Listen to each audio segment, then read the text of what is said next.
Well, welcome back, everybody. You are here for another episode of the Your Blank What Now podcast. And my name's Marci Nettles, and I am your host. And you know what? This episode is going to really capture many areas of who you are, from your brain to your heart to your soul. You are going to just be ignited and really just feel, I think, empowered by the message that's going to be shared today, but you're also just going to feel it in your gut when it comes down to a responsibility that each and every one of us has. So we actually have Craig Sawman Sawyer here as our guest today. And he actually grew up New Houston, Texas. He got his tactical start in the U.S. Marine Corps. He quickly transitioned to the U.S. Navy to pursue high-level special operations as a U.S. Navy SEAL, as an operator on the Naval Special Warfare Development Group. Craig gained critical combat experience that is now being utilized to protect those who cannot protect themselves. Because of his experience as a federal criminal investigator, Craig is uniquely qualified to run joint sting operations with law enforcement agencies and allied NGOs. Now, guys, I'm going to give you a quick snapshot of this man's career because it is big and it is bold, okay? So he was decorated for heroic service in Operations Desert Shield and Desert Storm. He's a SEAL sniper instructor. Sorry for that little tongue twist there. He's actually known for teaching the best of the best. He's one of the original 33 federal air marshals that was put in place prior to 9/11. He was selected as an agent in charge of security operation in war zones.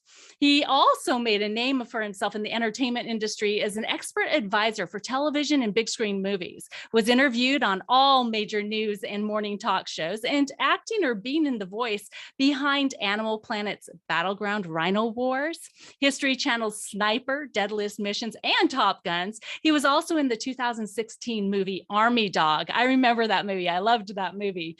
And he co-starred in Gunny Time with R. Lee Ermey. So Sawman is now dedicating his life to raising awareness about the epidemic, it's a true epidemic, of child rape trafficking and rescuing victims and putting predators behind bars. In 2017, he founded V4CR, that's Veterans for Child Rescue, which is comprised of military professionals, former and current law enforcement, civilians, and those who are just willing to do whatever it takes to end child trafficking in America now. They truly keep an eye on what is happening with our children. So I am so excited to be able to welcome Sawman to the show today, to be able to share with you a little bit more about who he is. As a matter of fact, from his own mouth to my ears just a moment ago, he's just claims to be a busted up veteran that's just looking for what he's supposed to do next, what his mission in life is to continue forward. So Craig, thank you so much for being my guest today. I want to thank you for all of the service that you've provided to this country. And now this mission, this movement really that you are spearheading and going after and just rescuing children around this country. Just the heart that you have. So thank you so very much and welcome to the podcast. Thank you, Marci. I appreciate you inviting me on and look forward to chatting about it, kind of empowering your viewers with the knowledge of some of what I've learned, because knowledge is power. And if you love somebody, you want them empowered. And so, that's why I think there's so much gatekeeping going on and control and fight over what knowledge, what information gets to the people. And I appreciate anybody who's got a heart for the children and is willing to help shine the light on the factual evidence and let people see what's going on so they can best act in their own best interest and look after their children as well. So I'm grateful to be on with you. Oh, thank you so much. And I know that you've been doing this for several years. When did you first get into working the crimes against children and the sex trafficking? Yeah, it was 2017 when I founded Veterans for Child Rescue, but it was about 3 years before that I learned about child trafficking inside the United States and how ugly and pervasive it was. And so at first I started reaching out to my contacts in film and television, big producers, and saying, hey, let's expose this, man. I see a covert operation. It's a domestic operations, but it's a huge covert operation, trafficking our children right under our noses here, and the people are unwitting to it. I've been unwitting to it until now, and they're like, "Oh yeah, that's great. That's God's work. Yeah, we should really do that. We'll do something." And then I saw that it was going at a glacial pace, if that, and I became impatient. After about 3 years of trying to push people to do what I had an overwhelming burn to expose, I started trying to crowdfund to bring a documentary to the populace to expose this whole crime spree, and so we could do something about it. And long story short, all the big tech companies were blocking me from crowdfunding to make the documentary. So I ended up having to found a nonprofit organization just to make a documentary to empower the people with the knowledge of this crime spree. And so that's what I did. And in filming that documentary, I started learning, with my former law enforcement background, I spent 5 years as a Fed. We could run joint operations and take predators off the streets and show people what that looks like and how many of them come a running when you put out an ad and just things like that. So we got engaged, and it's been 4 years and we haven't looked back. We're just still building this operation bigger and stronger every day. That's amazing, because the awareness is always the first key, right? We have Yes, to be ma'am. aware of what the problem is and what it looks like. And It really sometimes is. and sometimes it's really ugly and it's hard to see. But without people like you just shining that light on it, it would continue, because this is not just the beginning, is it? It's been going No, on for a lot of years. it has. We show in our documentary film Contraland a science fraud named very heavily in the 40s and 50s to poison our psychological healthcare system, our educational system, and our legal system, to normalize the idea of child rape and ingrain in our culture that that's somehow normal and good, ignoring the fact that the human brain is not fully developed until the age of about 23 to 25 years. So a child can never advocate for themselves against a full-grown predatory adult. They don't have the faculties. They don't have the cognitive tools yet, bless their little hearts. We have to defend them, and it's just common sense that we do. So raping a child is always going to be different than two consenting adults doing whatever any two consenting adults may do, because the child is not an adult and they don't have that ability to consent for themselves. They don't want to be there talking to the surviving victims. Now that tears my heart out. It's horrible to hear all their stories. It truly is heartbreaking. It's gut-wrenching. They're not okay with it, but they don't know how to stop it, because a full-grown predatory adult, lusty, hairy man is going to figure out how to get whatever he wants out of a child. And even a lot of, there are women that abuse the children too. And it's just something that seems like such a no-brainer cause and situation. Like, can we just give the children a safe and happy childhood? Can we just leave them out of our sex lives, guys, and just let them get to 18, and start their adult lives? Because I don't know about your life, but man, my adult life after 18 has been plenty filled with stress and obstacles and challenges. And it's good. And I think it's the way that it's supposed to be, that children have happy, safe childhoods, and they play and they learn and they're loved and they're secure. And they know they matter. Yeah. And then when they hit adulthood, they're ready to engage. They have a strong foundation. They're secure with themselves. And that's the way it's intended to be. That's what we should all work toward. And boy, I take offense when it's any different. Yeah, I am with you 100%.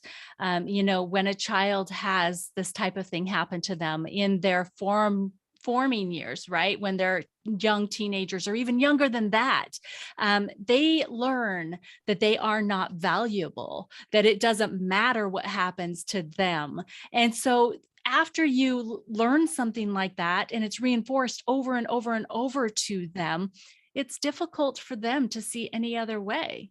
Yeah, it's tragic. It takes a lot of therapy and healing to get them back to where they really have always deserved to be, and their understanding of who they are and how they matter.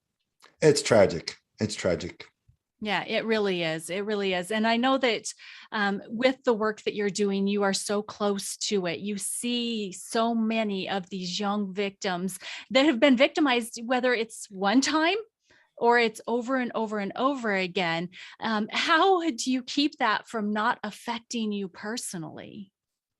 I tell you what, I meet men and women just about every single day whenever I'm out and dealing with public and going to eat somewhere or spending any time with anybody. When I start to let them know what I do for a living and what I'm dealing with, they open up and confide in me that they were victims too, and people that you would never maybe expect. And it just confirms in me that this is a lot bigger problem than the populace understands, and that so many people keep it quiet due to self-shame and so many other tragic aspects of this. Boys, what are they going to say?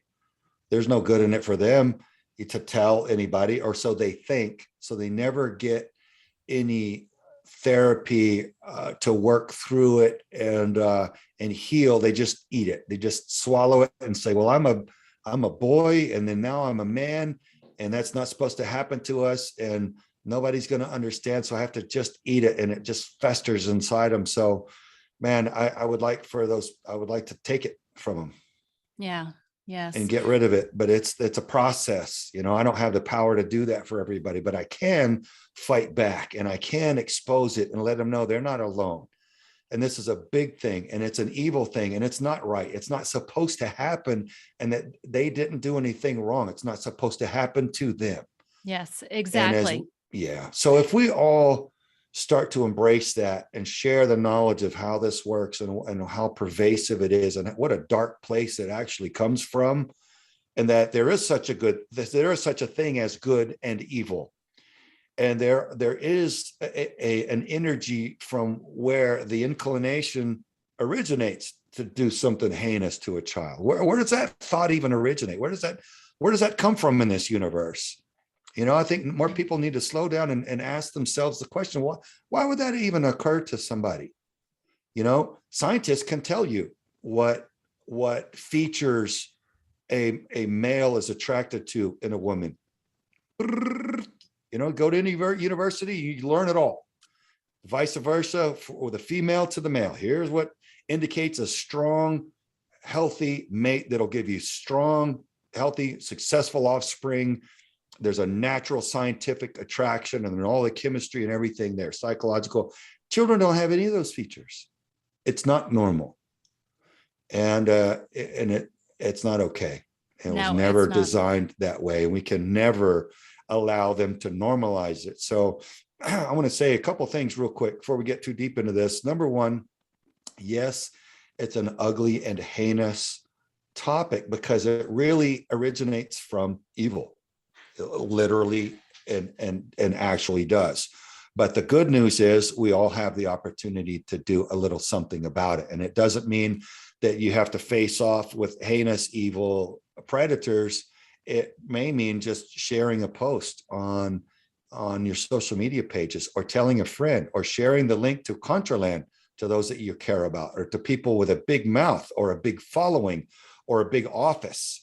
An official office, some sort of public capacity, so that if they understand the nature of the game, maybe they can be of more help.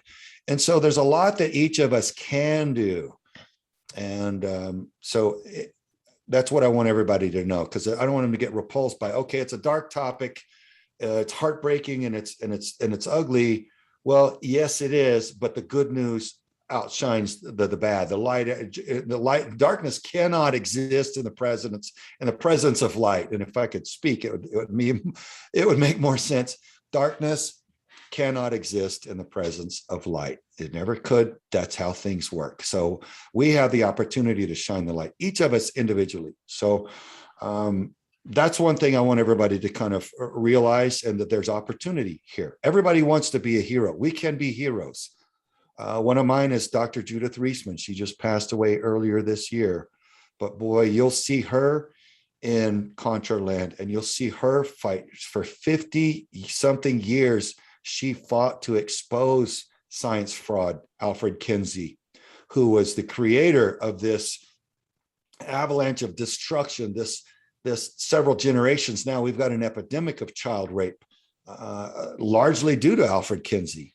And so the mainstream outlets attacked her for making a stand for the children and exposing Kinsey's normalization campaign.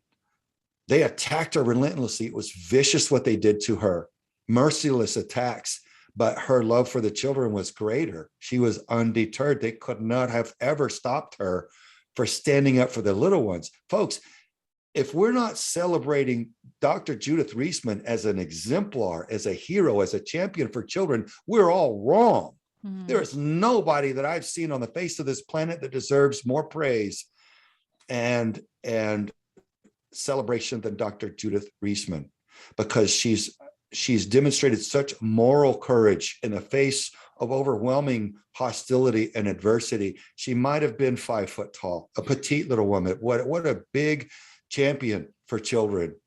And she motivates me. She is one of the biggest inspirations for me taking up this fight.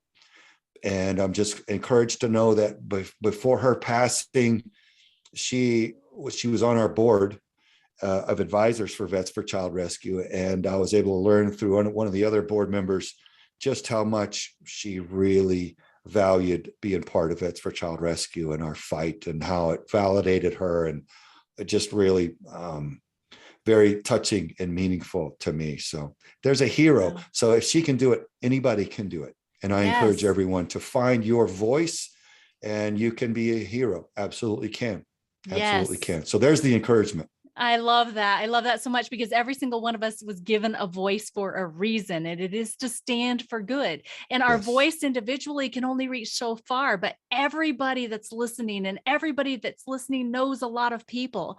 If we can stand for the right things and speak loudly, and this is something that every single one of us should be on board with. There is not one good person that should be against fighting child sex trafficking and rape. Not one.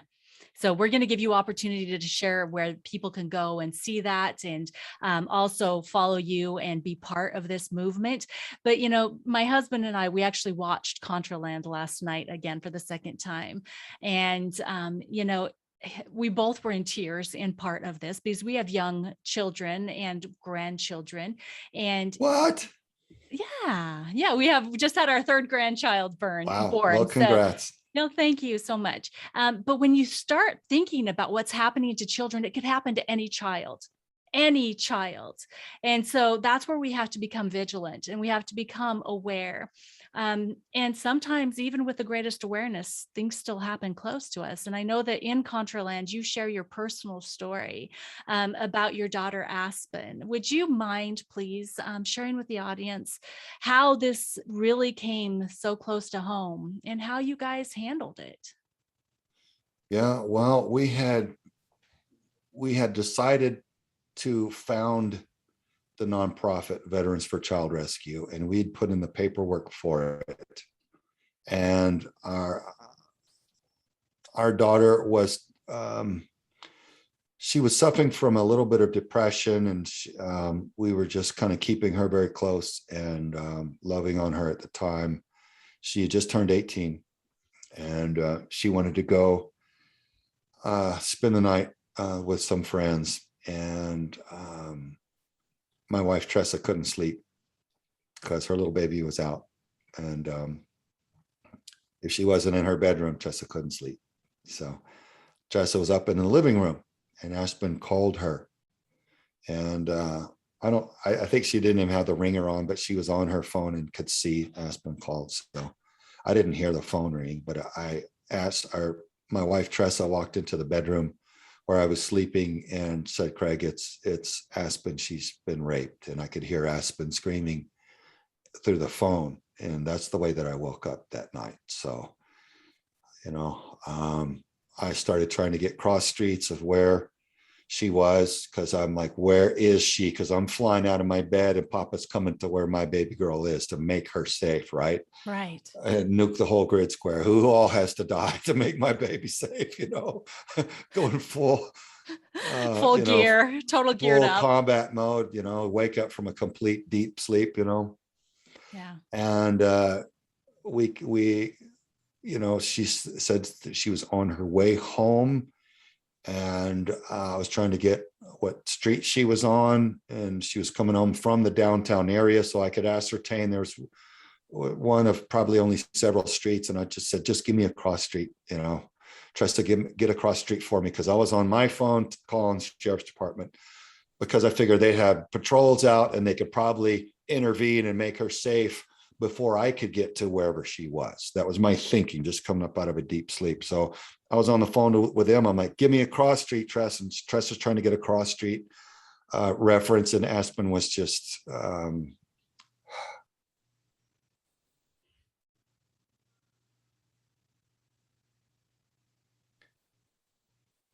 she couldn't. She was, yeah, she's blowing, come to find out later, she was blowing through lights and everything. I'm glad nobody else got hurt, but she was hysterical. Of course. Of course. So, and I'm sure that Dad was as well.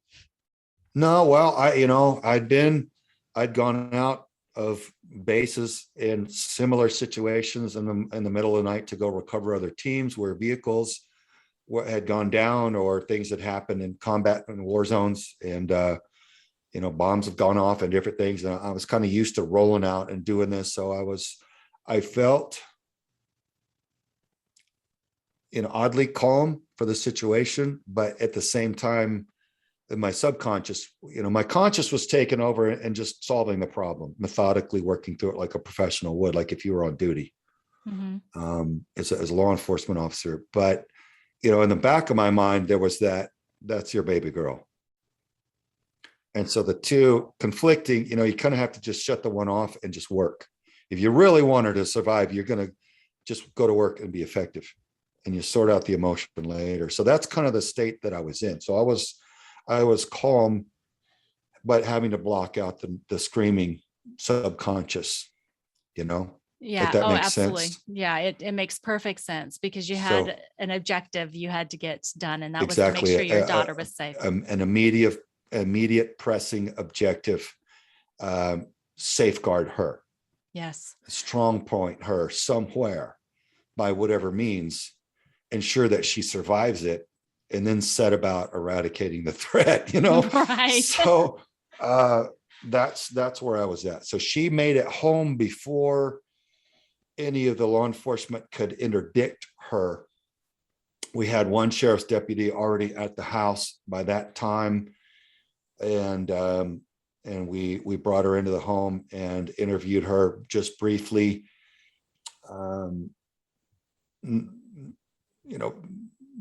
Bruised up, banged up, and psychologically traumatized, and clearly very rattled, but not badly physically injured. So we set about transport to the hospital. Instead of calling an ambulance, we're like, okay, we're going to transport you. And, verified with the sheriff's department what was the best hospital for this situation. He directed us, and we went. Yeah. And it was in that drive that we talked to her about it. There's two ways to go. You can just try to get this behind you, or you can fight back. And they're two radically different approaches. Putting it behind you means if you don't want to deal with it, we just try to forget about it and heal and move on, or you fight back, but fighting back is much more involved. And so you have to understand what that means.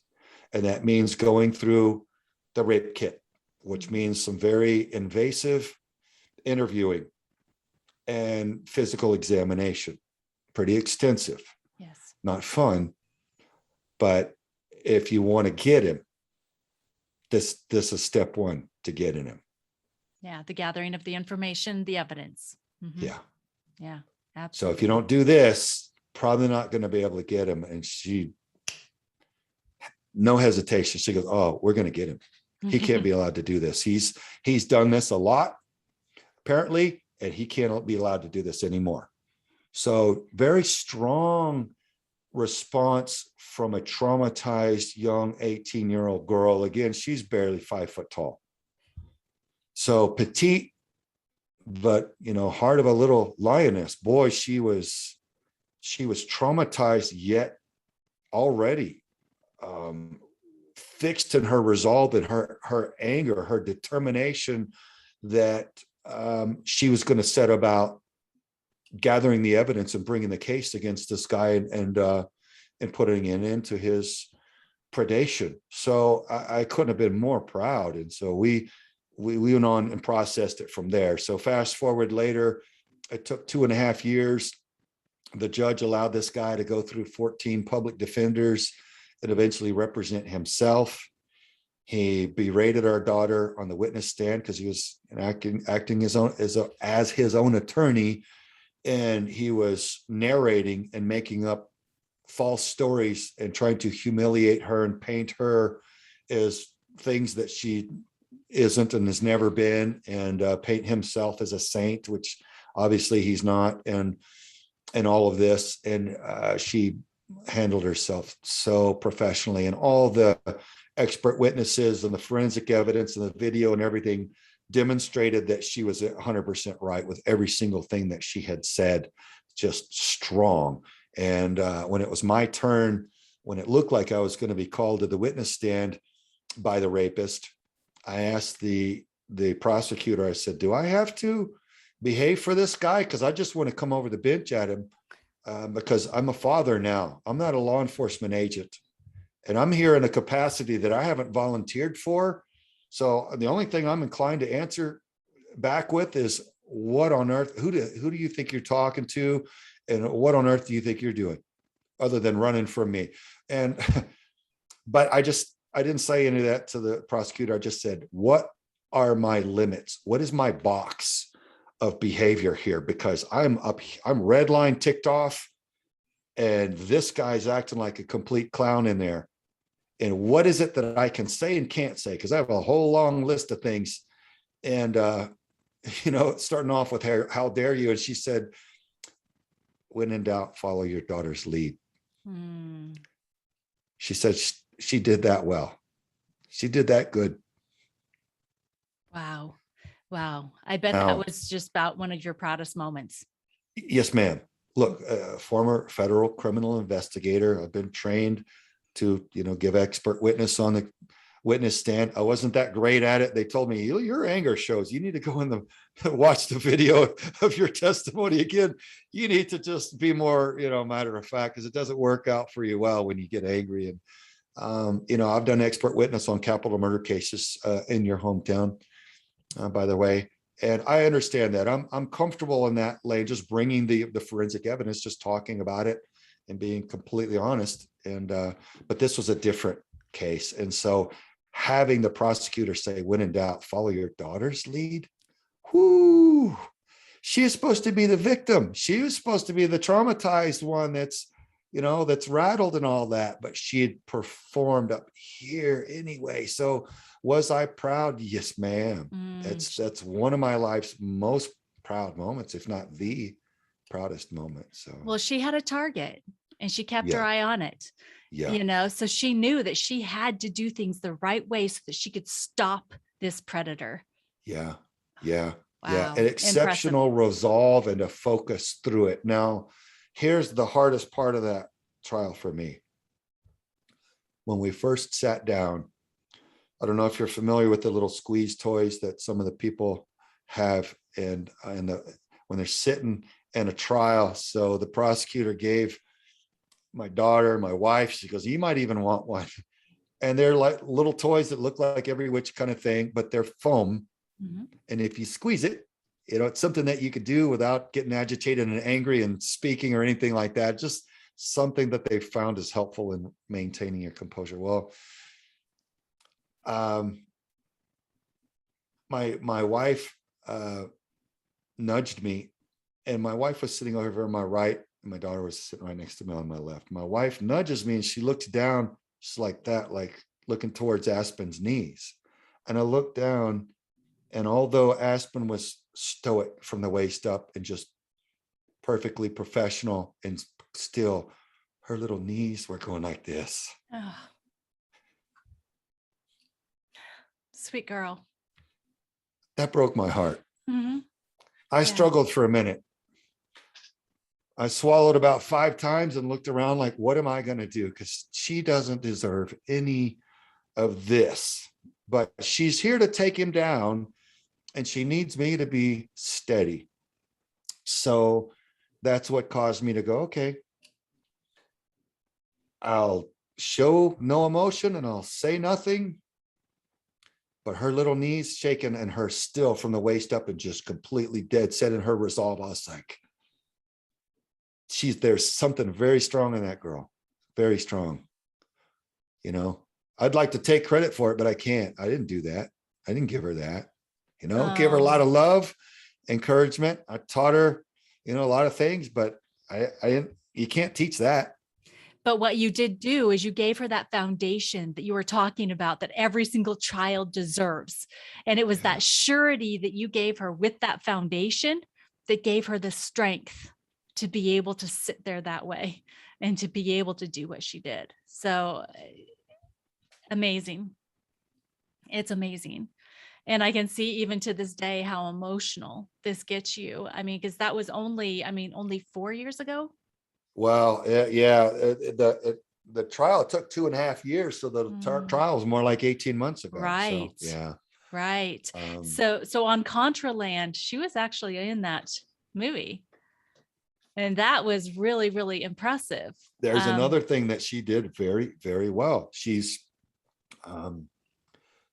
She wanted to fight back, and she approached several people around me, my wife included, and expressing her desire to be part of our operations. And we do joint operations with federal and local law enforcement, anywhere from usually 5 agencies to 9 agencies involved in some of these operations. And so sometimes we use junior decoy agents, people that are over 18, but that look much younger. And there's a lot of different things that we do. So she said, I could serve in that capacity if you're going to need that in this next operation or two.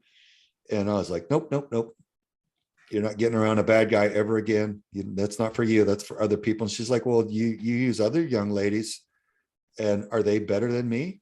Because she's a good little actress. She's taught herself other languages and all kinds of things that she's just very private. She'll come out of her room, or we'll go to a play that she's in, and she's doing stuff, speaking German. And we're like, we never, like, she's on stage and she's an old German woman. And we're like, what? Like, so she's full of surprises like that. So she's very capable.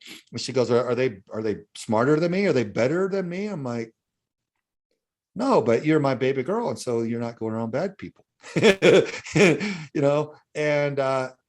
anyway, my team, all the different members of my team, my own wife said, hey, you should really let her do it. And, her counselor is the one that really brought it up first. Like, hey, this would really be healing for her to fight back. So anyway, long story short, she did. And I think I want to say it was 9 predators that we got all said and done from that operation. And boy, she was just good. I mean, she got in there and did her part. And it was cool. She would curl up on the sofa. I think I got a picture handy. There was one of the sheriff's department's full tactical gear sitting against the sofa, and between runs, she had taken a nap. So she was curled up on the sofa, just like a little baby girl taking a nap, but what a contrast between the law enforcement full tactical gear and body armor with the mags in it and the sheriff's badge and all the tactical stuff right there next to her. She's all snuggled up like a little baby. But I thought, there's a contrast for you, Yeah. But she was helping take down bad guys, and she did it very professionally, very bravely. And every single bad guy that came, we prosecuted. So 100% conviction rate. So she was effective at what she was doing. And she would stand in front of them and just kind of just take satisfaction in watching them change, the metamorphosis when they realized they were no longer there as the predator. Now they were the prisoner. And that realization would come, sometimes they would pass out and fall to the ground, or they would try to run, and the SWAT team would stick the canine unit on them. And there's just different scenarios of how they would respond once they knew that they weren't going home. And she would just really take satisfaction and healing in that. She would walk sometimes right up to them and look them right in the face, a couple paces away, just notice what was happening to them. And she would come back, she would come away and go, all right then. And so she told me, she said, Papa, that was more healing than any therapy could probably ever be, as just being able to fight back, do something back, and take these off the street, help be a part of putting them in prison where they can rape no more. And I'm like, you know what? I wish that for all victims. I would love for them all to have that opportunity. But since they can't all, at least we captured some of it and Contraland, and maybe they can take some satisfaction by proxy, by watching her, and take a little satisfaction in knowing there are people fighting back. There's a family fighting back. Yeah. Well, and that's the thing that you mentioned already in this episode, is that every single person can have a part to play in this. Yes. And so even though she had the beautiful opportunity, even though it was from something that was not beautiful, taking that predator, turning them into a prisoner, turned her from victim into a victor, right? But watching her do that, but then anyone that is in her position, that has been victimized, that has been on that end of being raped, they can have that opportunity of finding out what they can do. Just like you said, if they're on social media, share your posts. Yeah. Get loud around this, right? Yeah. To help other people. And that's a way that they too can take back their personal power. Yes, ma'am. Yeah. I mean, the normalization campaign is being pushed by predators. And I say the normalization campaign, I mean the normalization of child rape. And it's not child sex, it's rape for reasons we've already articulated. A full-grown adult having sex with a child is rape. And it's legally rape, it's morally rape, and it's legally rape for a reason, for very good reason. Mm-hmm. And so predators are always looking to lower that age of consent. And predators are always looking to pervert and what's the word I'm looking for right now? To kind of poison the children's mind to defile them. That's the word I was searching for. To defile them at a younger and younger age, to put in their minds things about sex that a small child has no business worrying about or knowing yet. And they can't get it out of their mind. Once they're aware of it, it's there, but it taints them. And it's destructive, it's harmful, it's not a good thing. And I know because I talk to them in their adulthood, and they can relay back, the trauma and the effect that it had on how they perceived literally everything after that, harmful and damaging. And so the predators are pushing this, and they're aggressive. And so now you see parents standing up in school boards and going, no, you're not going to do this to our children. We're not okay with this. You don't get to bully we the people and say, we're going to pervert your children in kindergarten now and teach them all manner of perversion that they have no business worried about for many, many years to come. right? Because it's intended to make them easy victims. Yes, it's normalizing the wrong. It's normalizing the wrong and conditioning them, and Yes. it's grooming them to be easy little victims of child rape. And we have to recognize what it is. That's the game that's being played.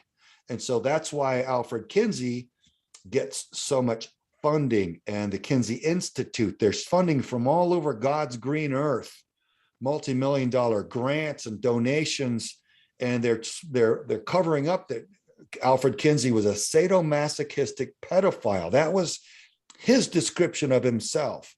And I'm sorry if this is too crude for your podcast, but his own genitals were mutilated according to what he preferred sexually. So very sick mind.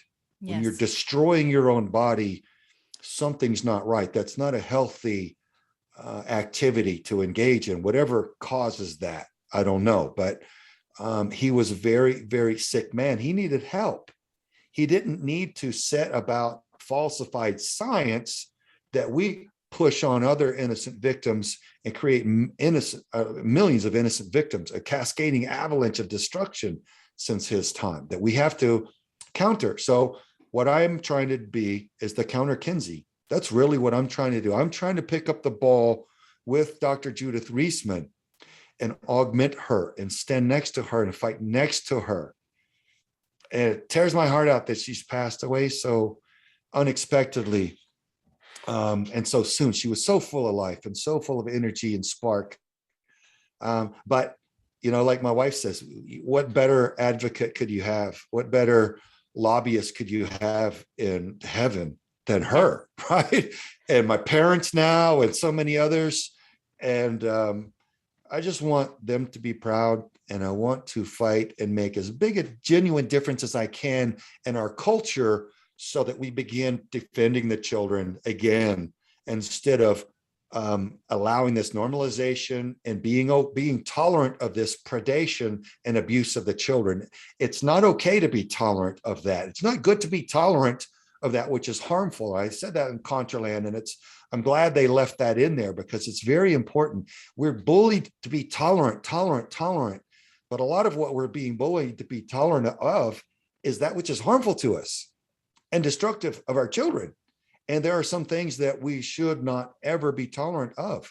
There's such a thing as righteous indignation and standing up and saying, nope, that's bad. We're not going to stand for that. So I'm encouraged by people that are standing up and saying, nope, this road don't go that far. Exactly. There will be a forever roadblock here. Yes, it's ma'am. not happening. Oh, I love that. That is absolutely perfect. So a lot of this has to do with helping people become more aware. So what is one thing that you would encourage people to do first to become aware of what child sex trafficking looks like, what a rape condition could look like? What's something that you would tell people that's simple enough that they could actually just think about it now and do Okay. Well, one easy thing, we spent 3 years filming Contraland to kind of give them about a 90-minute snapshot of the problem. And that's very empowering. And that's on contralandmovie.com, and it's free. It's a public service alert. And you can watch that 24 hours a day. It's in high res and great audio and everything. So watch it on a big screen if you can. And it's going up on, it's up on Amazon Prime Video right now. They're just waiting to the final checks before it goes live there. Awesome. So that's one thing. And then our website, vetsforchildrescue.org, is another one-stop shop that's got a wealth of information to show you the tools to safeguard your child and some of the harmful apps that are on your child's phone that a lot of children are unwitting to. They're playing games on or using TikTok and apps like that are owned by the Chinese, a hostile foreign nation state. They're unscrupulous. And a lot of these apps, unknown to the children and the parents, do surreptitious facial recognition, snapshots, photographs of the face, and surreptitious video. And the green light's not on the camera, so the child doesn't know that the app has that covert function or geolocation. that's tracking their location anywhere they go. So if they're at home or they're in the yard or at the park or on the school bus, the predators can track them. Man, we have to know about these things. And so there's a list of problematic apps on our website and a bunch of other tools. So, the phones, the smart devices, please get into you said right now, yeah, what parents can do, go to the website, learn about the hostile apps, and then get into your child's smart devices, their Xboxes, their phones, their iPads, their computers, and find out who they're dealing with. Because sometimes they think they're dealing with another child, but it's not a child. It's a full-grown predatory adult deceiving your child to think that they're playing with another child. It's a trick. Your child's getting set up to be conked over the head, thrown in the back of a creepy rape van, and never to be seen or heard from again, God forbid. And so knowledge is power. If we know how to keep them safe, we can prevent these kinds of scenarios. So we have to invade their privacy enough to make sure they're okay. We want to give them their privacy to some degree when they get a little older, but not so much to where they're easy victims. So somewhere there's a happy balance, perfect balance. Yeah, I agree. I agree with you 100%. And, for you parents that are there that you're thinking, or even if you're an aunt or uncle of a younger child, or even they don't even have to be young, right? I mean, your daughter was 18 when this happened. For those parents that are listening, or if you know someone that's of that age that you care about, please do not fall into the trap of thinking, oh, that couldn't happen to my child, because it absolutely could happen to your child if you don't take the necessary steps to make sure that they're safe. And sometimes our kids don't like that. We have to be willing to be the parent and not the friend to make sure our kids are safe. Yeah. Look, criminal syndicates are growing right now in the United States. We've got people coming into our country in floods, and people who are diseased, people are criminals, people from all over, from Africa, from Haiti, from South America, from the Middle East, you name it, illegally. And so it's a kind of situation where the crime is on a huge spike. And so criminals are emboldened in a time like this, when law enforcement is being demonized and defunded, and criminals are flooding in and emboldened and doing whatever they want. So crime is on the rise. So they're after your children now like never before. This is probably the worst time in the history of the United States for children as far as their security. So do watch after them. Don't steal their childhood and terrorize them, but make them aware to where they realize that there's a threat and they need to make certain basic precautions and safeguard them, so that again, like, we can get them to 18 so they can at least start their adulthood intact. You know what I mean? So yeah, absolutely. Well, I think that you're doing a beautiful job continuing the legacy of Judith. I think that she's looking down and she's got a great big smile, but I think she's also got great big expectations. And so I think that we've all got to jump on this movement with you and be able to help. So where can people follow you? I know that you do great stuff on LinkedIn. I see it all the time. Love that. Are you on other social media platforms as well? Yeah, if you go, Veterans for Child Rescue is on just about any social media platform. And in fact, we're just bringing on a new service really strong, and activating that today. So they'll get plugged in over the next few days and start interacting. But Veterans for Child Rescue, just about any platform. And Craig Sawman Sawyer, you can type in a lot of places and find me as well separately. And although I'll still be promoting Vets for Child Rescue, but I also talk about my tactical training and what I think, national security issues and things like that. So I love it. Such great information. Such great information. Well, I appreciate you so very much taking this time. I know that you are such a busy man and you've got a lot pulling you in many different Directions. All good stuff. Thank the Lord. So many great things going for you right now. But I just want to thank you again. Thank you so much for all of the good that you are doing in this world. Thank you for your time with us here today on this episode of the Your Blank What Now podcast. And I look forward to seeing how we can work together and just further this mission, spreading the good word of children are not for sale, children are not for sex, and children are not for your pleasure. Okay. I completely appreciate everything that you're doing. Thank you so much for being my guest. And thank you. It's been a pleasure. I've enjoyed the chat. So wonderful. Thank you so much. And this will be a goodbye for now, guys. I look forward to the next episode that you'll be joining us on for the Your Blank What Now podcast. This is Marci Nettles, and I'm your host. Have a great day.